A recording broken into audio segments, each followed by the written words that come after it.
ఈరోజు రాజ్యసభ అభ్యర్థుల గురించి ఒక అబద్ధపు పత్రికలో మహిళలకు స్థానం ఇవ్వలేదు అని రాయటం చాలా ఆశ్చర్యకరం వేసింది. ఆ పత్రిక ఓనరు గత 5 సంవత్సరాలుగా 11 మందికి రాజ్యసభ సభ్యులనిచ్చి ఒక్క మహిళకు ఇవ్వనోళ్ళు ఈవేళ ఇటువంటి కామెంట్ చేయటం ఆశ్చర్యకరంగా ఉంది. సొంత తల్లిని చెల్లిని వెన్నుపోటు పొడిచిన వాళ్ళు మహిళల గురించి మాట్లాడటం చాలా వెటకారంగాను ఆశ్చర్యంగానూ ఉంది.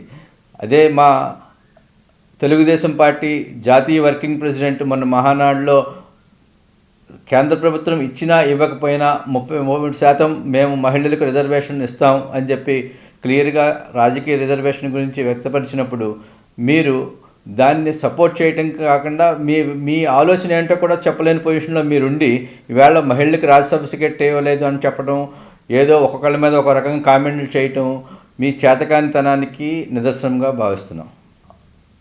తెలుగుదేశం పార్టీ వర్కింగ్ ప్రెసిడెంట్ మా నాయకుడు లోకేష్ గారు 33% మహిళలకు రిజర్వేషన్ ఇస్తారని మహానాడు సాక్షిగా తెలియజేశారు. దాని మీద మీ పార్టీ యొక్క స్టాండ్ ఏంటో మీరు తెలియజేయలేదు. మీరు మహిళలు మోసం చేద్దామనుకుంటున్నారా, లేక మేము చెప్పిన 33% మీరు సమర్థిస్తున్నారా?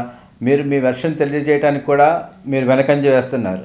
అదేవిధంగా మీరు మహిళల పట్ల మీకు ఏ విధమైన భావం ఉందో, మహిళల పట్ల మీకు ఏ విధమైన గౌరవం ఉందో, మీ తల్లిగారిని ఓడిపోయే వైజాగ్ సీట్లో నుంచోబెట్టినప్పుడు ఆవిడ్ని స్టేజ్ మీద ఏడుస్తా బయటికి వెళ్ళిపోయినప్పుడు పదవిలోని తీసినప్పుడు మీ చెల్లిగారిని మోసం చేసినప్పుడు ఇటువంటివన్నీ కూడా నీకు మహిళల మీద ఏ విధమైన గౌరవం ఉందో అనేది తెలుస్తుంది.